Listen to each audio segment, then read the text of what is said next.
Sweet. Shiesty, shady, shite. Awesome. That's how you're going to start the podcast? Yeah, laughing. Yeah. It's fine. So anyway, continue. Welcome to the Role Players Podcast. This is Mac with our... this is Mac. I'm going to restart. See, now you've got me thrown off. Hello, this is Mac with the Role Players Podcast. I'm with Gabe. He will be playing... Wait, can you restart again? I need you to say esteemed guest, Gabe. I hate you so much. My name is Mac, and this is the Role Players Podcast. Would you mind introducing yourself, Gabe? Yes. I am Gabriel.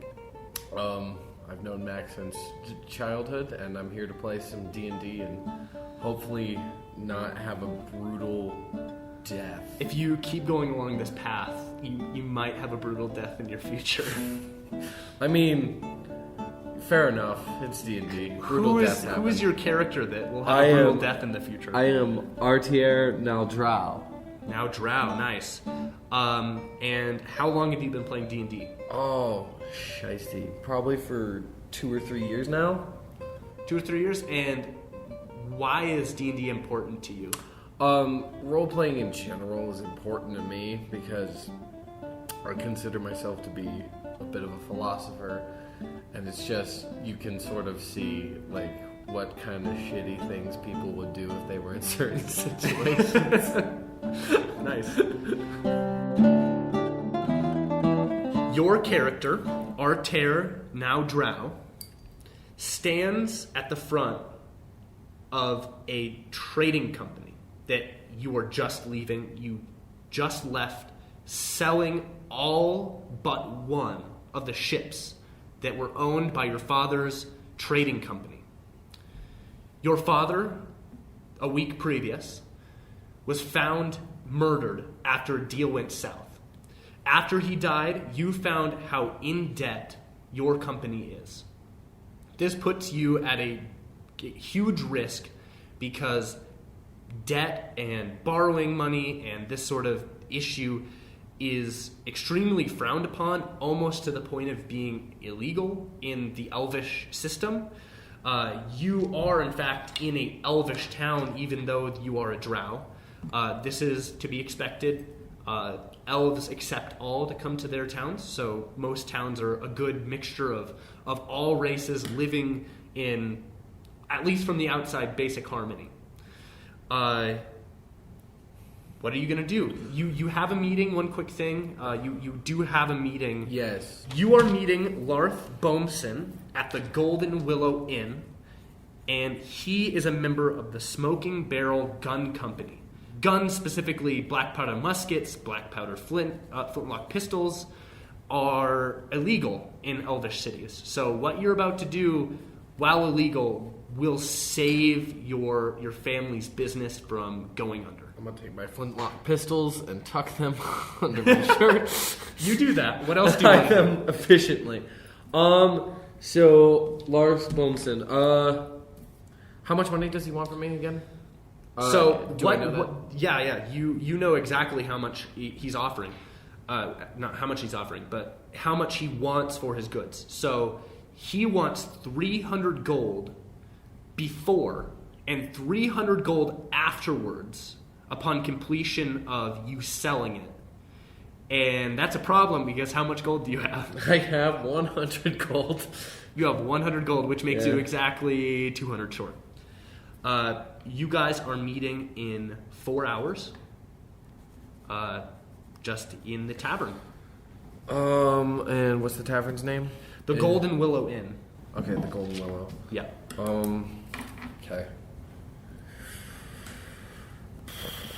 What am I gonna do? We're going to, what was my family butler's name again? Oh, his name is Jane Drowson.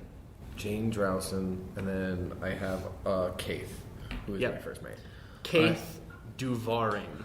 I'm going to look at them, and I'm going to be... Well, so Kaith is with you because he's your first mate, but Jane is in fact not with you. Actually, how close am I to the estate? You are a couple blocks away. Keith is with you, but Jane is at the house. You have also sold most of the luxuries in your manor, so that you can at least stay afloat and to get all the money you need, the 100 gold you have, right, so that you can try to get back on top. All right. So I'm going to look at Keith and I'm going to say, all right, quickly now. Let us head to the estate. I have some business I require Jane to do for us. In the meantime, while we walk to the estate, why don't you tell me your thoughts on what we should do with our lack of funds for our deal that we must make. So you guys start walking down the street, and the city of Baal Low, which you're in now, is located in the New World in Paradunye. It is in typical elvish fashion, full of gardens, magnificent flowers, birds fly overhead, all in this urban environment, which is very strange. Urban environments usually are, death to any nature. But this city, which is made of stone, is seemingly at perfect harmony with the world. And you walk, and there's people walking by. You see other merchants. You see guards with their spears in hand, walking past, tipping their helmets to you. And as you walk, Keith, who is a elf, he goes, Sir, I have no idea, Captain, what to do. I'm more at home on the sea. I think that we need to con him or steal from him or find some way to get this stuff from him, hopefully in a way that won't hurt our family. Great minds think alike, Keith. I don't know what I'd do without you, Uncle Keith. Let's approach our house. I think we might have to pull a bit of a heist of some sorts. So you guys walk and you finally get to the Free Wind Trading Company's headquarters, which is your father's business. As I said before, you've sold all of your ships except for one of them, and that is also under the name of the company. It was your father's first ship as well, and it's called the Free Wind. But you get to your father's compound, basically. You walk through the gates. Two of your estate guards, which are basically the only two you have left because you let everyone else off, they're also sailors. They let you in through the front gate, and you go through it, and it is empty. Everything that you are used to having in here has either been sold or is about to be sold and is being laid out, and people are walking by inspecting the goods. In front of you, you have your manor, your family's manor, and to your left, across the courtyard, basically, is your family's warehouse. Okay. I'm going to look at Keith and be like, Keith, would you mind trying to find Jane for me? All right. Where will we meet, sir? Meet me in the warehouse. So he runs off to the manor, and you walk over to the warehouse, and you open the door to the warehouse, and inside it is completely empty. Everything is gone. All right. You've never seen this before. This is completely strange. The last time you left this morning, there was still stuff in this warehouse that you guys had sold, and it was small stuff. It wasn't stuff you could sell. It was basically, hey, we can store this here, and then when the market raises and this stuff is worth more, we can sell it. But that time never came, and your father died. All right. And so you wait in there, and it's really still really empty. You can hear the street, all the street traffic on the outside. And finally, about 10, 15 minutes later, Jane, who is a drow as well, with long white hair, and beside him is your first mate, Keith. And he goes, "Hi, Captain. I brought him." Jane. Would you mind going around the city today, hanging up some flyers announcing that we will be able to take some people on transport should they wish to leave the city? Do you know where we're heading, Captain? Actually. So you are trying to go to the great dwarvish city, and this is one of the main dwarvish cities in the New World, and it's called Oslo. Oslo. Oslo. All right, Jane, we shall be heading to Oslo. Awesome. So he goes, "Aye, aye, Captain." And he kind of runs out of the warehouse. And you know he's probably going to grab some of the crewmates, going to get them, spread the word around. How many people can we fit on the boat besides the crew? So you have... you said about 40, right? Sorry, you have 22 crew, so you can fit about another 30 people. If you're stuffing it, you're stuffing people in. And he'll try to find people for you too. All right, so Jane, I wish you to find. I can fit about 30 people on my ship. I would like to charge them about 8 gold for a passage. Sounds reasonable. Yes. And he goes, Lord, and like you said, Jane is an elderly drow man, and he has long flowing robes that denote his steward status. And he holds his hands, both of his sleeves hidden inside of them, and he goes, "My lord, we have some business to attend to. Our coffers are completely low. I know we won't be able to pay Larth Boomson for his wares. Do we have any plans?" Keith and I are working on it as we speak. We are currently unknown how we're going to approach the situation. Just so you're aware, I don't want you to miss. You and your father were very, very much the same. You were always late to meetings. Make sure not to be late. It's in 4 hours. Oh, Jane. You always know me to be fashionably late to places. Well, fight your instincts, my lord. I shall take your advice, Jane. Thank you very much. And he bows very slightly, and then he walks away, and you know he's going to accomplish whatever you tell him. Okay. So Keith, you're standing, I'm guessing, still inside the warehouse. Keith comes back and he says, I paid him from my own pocket to go get some posters and hang them up around the docks on the bulletin boards. All right. What are we going to do, Captain? Well, it seems to me we either have to trick our dear friend into lowering the price for which he's charging us, or we have to steal the goods from him. Which is it you think we should do? I try to steer away from stealing outright from anyone, Captain. But if we could con him, maybe, into giving us the goods.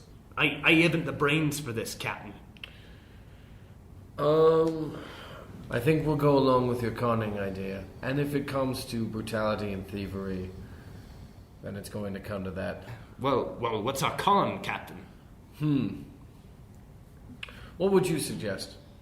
Well, I mean, there's multiple ideas. We could try to con him into telling him that we'll pay him more afterwards. But this would be out of our realm of possibility, because we need that money to, keep our family afloat.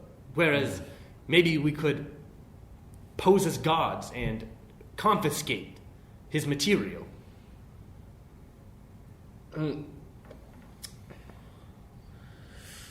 Do we have any gobs or weapons that would resemble what a guard carries? You know what guards typically, what they typically fight with, and the typical town guard will usually hold a long spear, and they have a specific uniform, and that's about it. They don't have any muskets or stuff like that. A couple of them have bow and arrow, but most of them just have long spears. All right. Keith, you and I are going to acquire 2 guard uniforms and the necessary forged paperwork to make it look like an actual arrest and confiscation. Assemble what men we might need. I'm assuming only... Just 2, Captain. All right. Just the 2 of us? Well, I mean, we can't pose as guards. The 2 up front? I mean, we have the entire crew. We have 22 men. All right.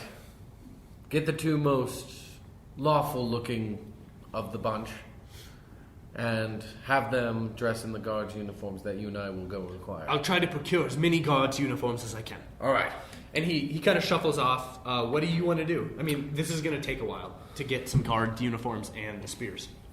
I'm going to while he's looking for guard uniforms, I'm going to go acquire what could look like actual warrants and paperwork that might be needed. Actually, would I know that? What is this?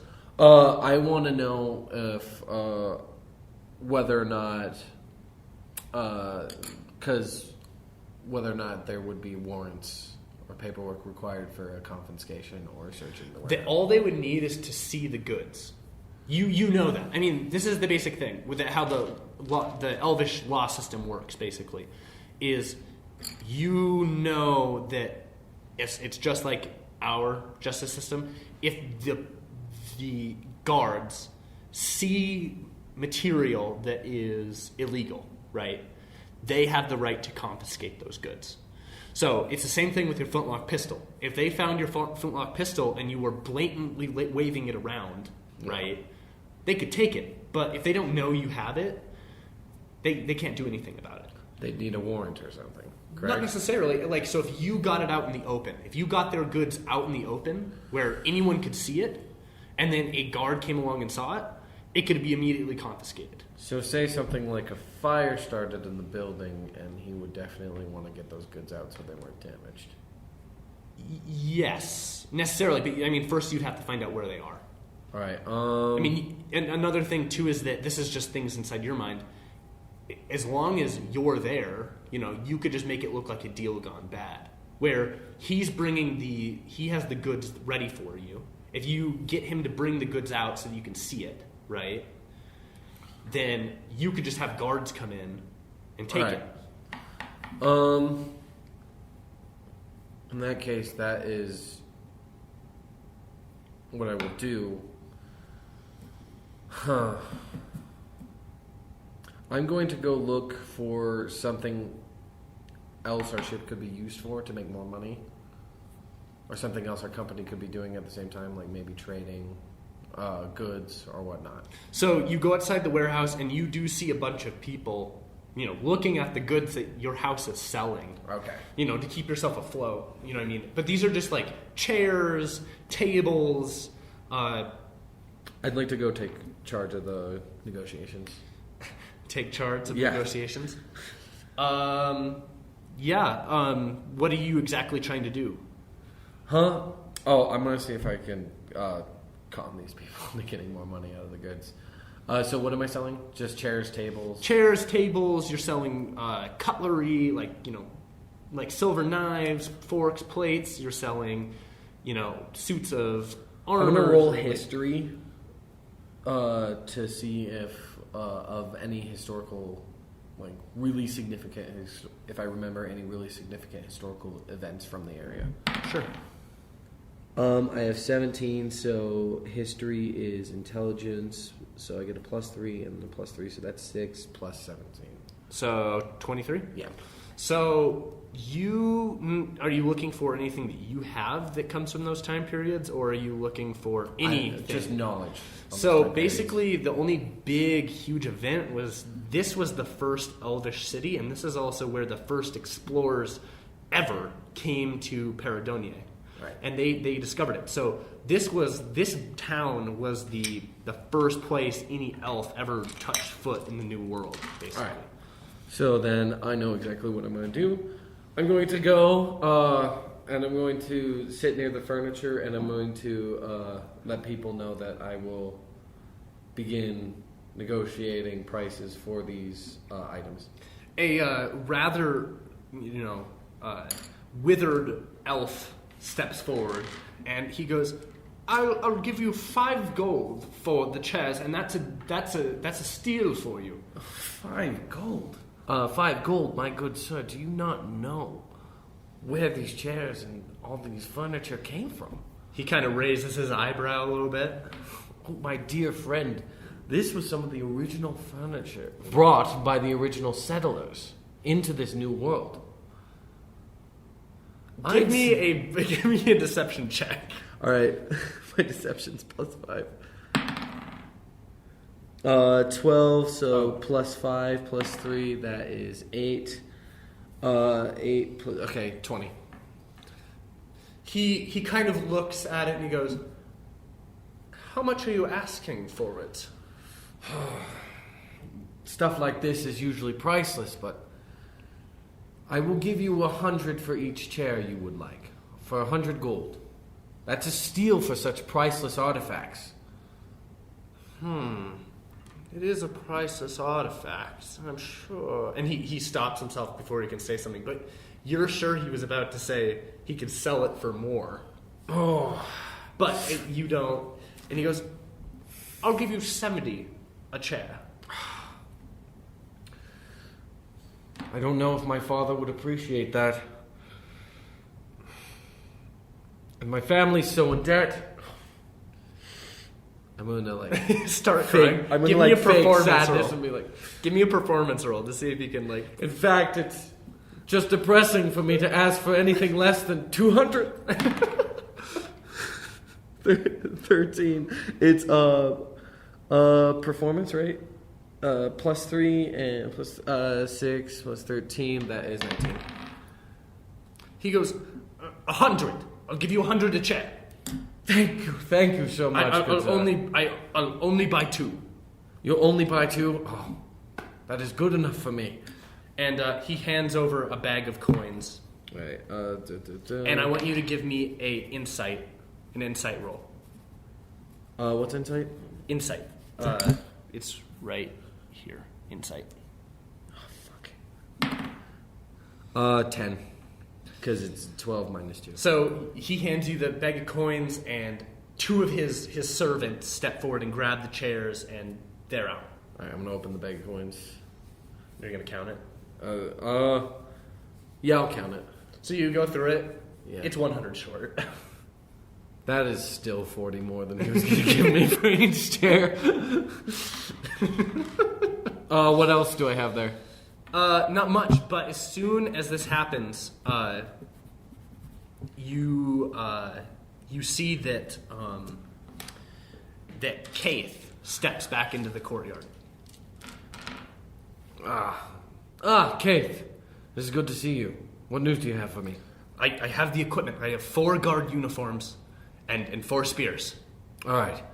You and I will attend the deal. Go gather 4 of our men and have them put on the guard uniforms and the spears.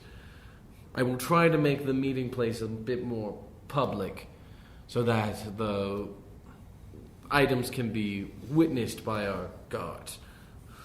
So, he goes, aye, aye, Captain, and he runs out of the courtyard, and you know that he's going to get it done, and he'll meet you at the Golden Willow. Okay. When as soon as it's ready, and you've spent about an hour waiting around doing stuff. So you have about 3 more hours. Yeah. What do you want to do? I think I'm just gonna con more people. Okay, so just give me a flat out, deception. All right.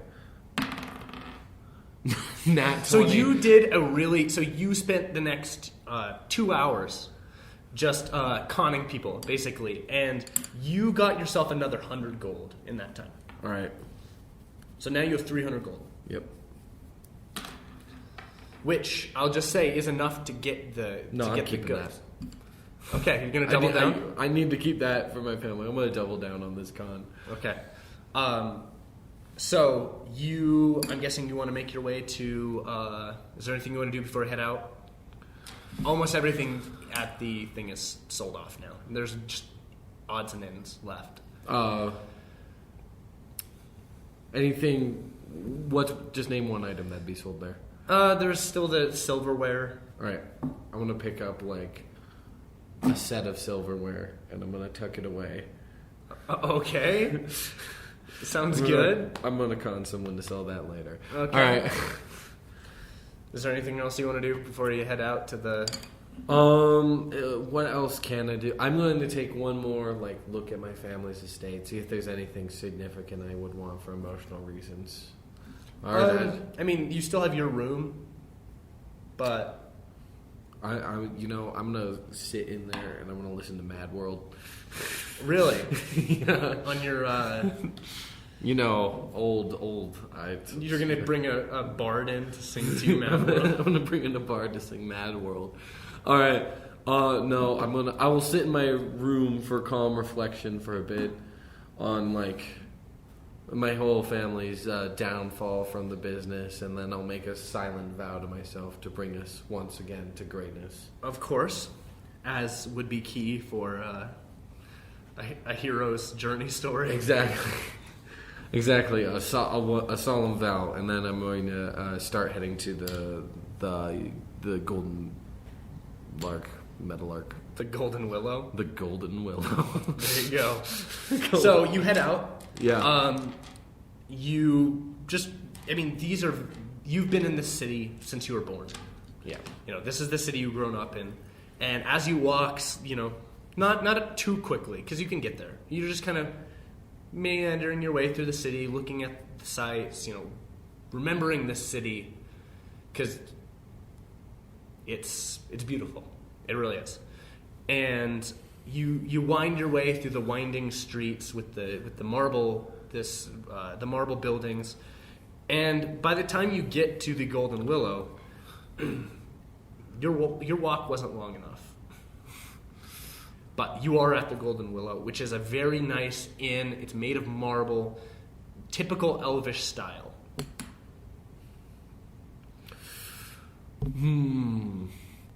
What should I do at the Golden Willow? Also, by the way, while you're standing in front of the... Do I see Larth anywhere? No, you don't see him outside. You're outside of it. Okay. While you're standing outside thinking about what you're going to do, you see Kaith walk up. All right. And he kind of leans in real close and he goes, "Captain, I have the guards outside. We have a runner watching us. He isn't dressed like a guard. As soon as we get the goods out, the guards will be in." All right. I think, Kaith, my old friend, it's time. Are you ready for this? Aye, aye, Captain. All right. We're going to walk in, strut into the Golden Willow. So you push the doors open, and inside is an extremely well-lit inn. And the reason it's well-lit is because in the typical Elvish style, there are enchanted crystal balls that emit sunlight. Yeah. Hanging from the roofs, and it's just a nice golden light that just permits the entire it fills the entire room, basically. Right. I'd like to do a perception check to see if there's anything shady. Fuck. You don't notice anything. You don't notice anything shady necessarily, but you do see Larth. I do see Larth. You do see Larth. He's sitting at a table. I mean, any dumb person could recognize him. I'm going to go sit next to Larth and be like, "Oh, Larth, my friend. It's good to see you." He kind of stares you up and down and goes, "Are you ready to do business?" Aye, sir. Well, I have 300 gold ready for you. Well, show it to me. Show me the goods. Not until I get my gold. You will get your gold once I see the goods, but I will show it to you to prove I have it on good faith. And then I show him 300 gold. Very good. And then I'm gonna put it back in the pouch and no. Okay. This is what's gonna happen. We're going to have a nice little drink. Right here. And then as soon as he says that, a elvish waitress walks up with an entire a little flagon, decanter of elvish wine inside of it. I want to do another perception check to see if there's anything weird going on with the wine. Roll for me. God damn it. Okay. I mean, you are looking at a glass of wine to see if there's anything in it. A liquid. But you don't notice anything. Alright. Okay. So. Alright. He kind of looks at you looking at it and he goes, "Why would I poison you, lad?" And he looks right at Kaith. I sense tension. Yeah. Alright, I say, well, to new business partners. He holds up his little thing, and you chink glasses, and he drinks, and you guys sit there, and you kind of know what's going to go on here. He's going to leave, get the stuff ready, and then 10 minutes later, you're going to walk out after him. All right. And you're going to go to the meeting.